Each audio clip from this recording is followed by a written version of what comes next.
अस्सलाम वालेकुम प्यारे बच्चों, हमारी आज की कहानी का नाम है मोची और मुखिया। मुखिया बोला, मैंने कहा था सालाना मेले के मौके पर नए जूते पहनूंगा। भला बताओ, इतने अहम मौके पर जब दूर दूर से लोग आवेंगे और मैं पुराने जूते पहन के जाऊंगा तो लोग क्या कहेंगे? इतने बड़े गांव का मुखिया, सलीके के जूते भी नहीं इसके। तुमने जूते बनाए भी तो इतनी घटिया, टांके भी सही से नहीं लगाए। तुम्हारे सफ़ेद बालों और पुरानी खिदमतों का ख्याल कर रहा हूँ, वरना इतने जूते लगाता कि गंजे हो जाते। दफ़ा दफ़ान हो जाओ, फिर कभी मुंह ना दिखाना मुझे। बेवकूफ़, तुम्हारी नज़रें कमज़ोर हो गई हैं तो अपने इस बेटे को क्यों नहीं सिखा देते?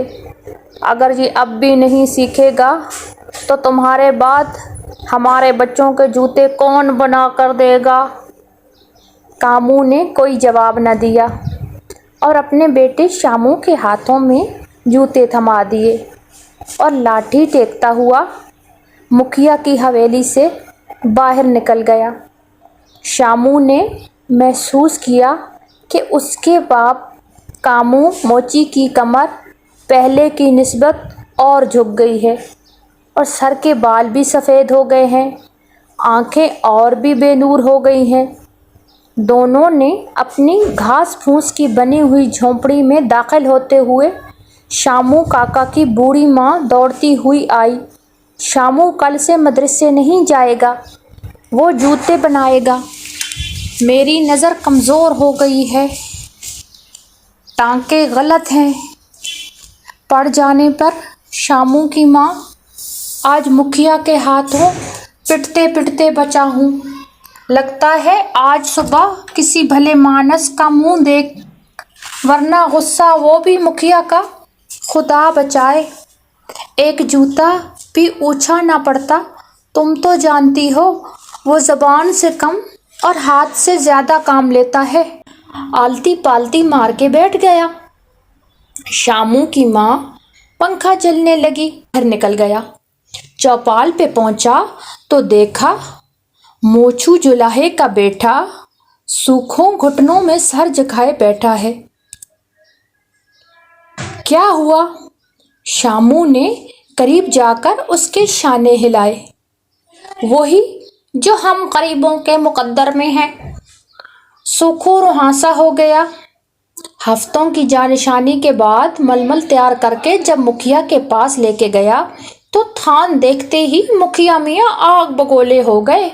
उठा के फटक के फेंक दिया और अपने मुस्टंडे मवालियों से बाबा को पिटवा दिया। फिर भी जी नहीं भरा तो बाबा को अपनी हवेली के दरवाजे के बाहर फेंकवा दिया। हकीम साहब कहते हैं पसली की हड्डी टूट गई है। शामू बेचारा कुछ सोचने लगा। एक सुबह मुखिया का बेटा कामू के यहाँ आया और बोला, जूते तैयार हो गए हैं तो दे दो, मेले को जाना है बाबूजी ने। जूते तैयार हैं, कामू बोला, लेकिन तुम्हारे बाबा को नहीं दूंगा। आज मैं खुद ही पहनकर मेला घूमने जाऊंगा। क्या बकते हो? सुन लेंगे तो तुम्हारी चमड़ी उधेड़ देंगे। थोड़ी देर बाद मुखिया खुद ही झोंपड़ी के दरवाजे पे मौजूद था।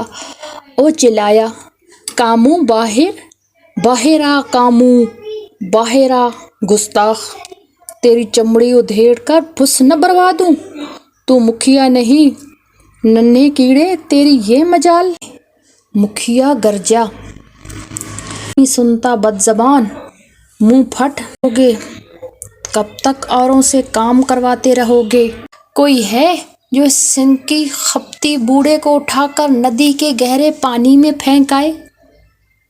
मुखिया ने आवाज दी, तुम किसी को सजा देने के लिए भी दूसरों के मोहताज हो, तुफ है तुम पर। कामू गुस्से में बोला, تمہارا وجود دوسروں کے بل پر قائم ہے مکھیا جی۔ آخر ایسے لوگوں کا جینے کا کیا حق ہے جو ایک ایک شے کے لیے دوسروں کے محتاج ہوتے ہیں؟ اپنی اس محتاجی پہ شرمندہ ہونے کی بجائے فخر محسوس کرتے ہو اور خود کو بڑا باروب سمجھتے ہو۔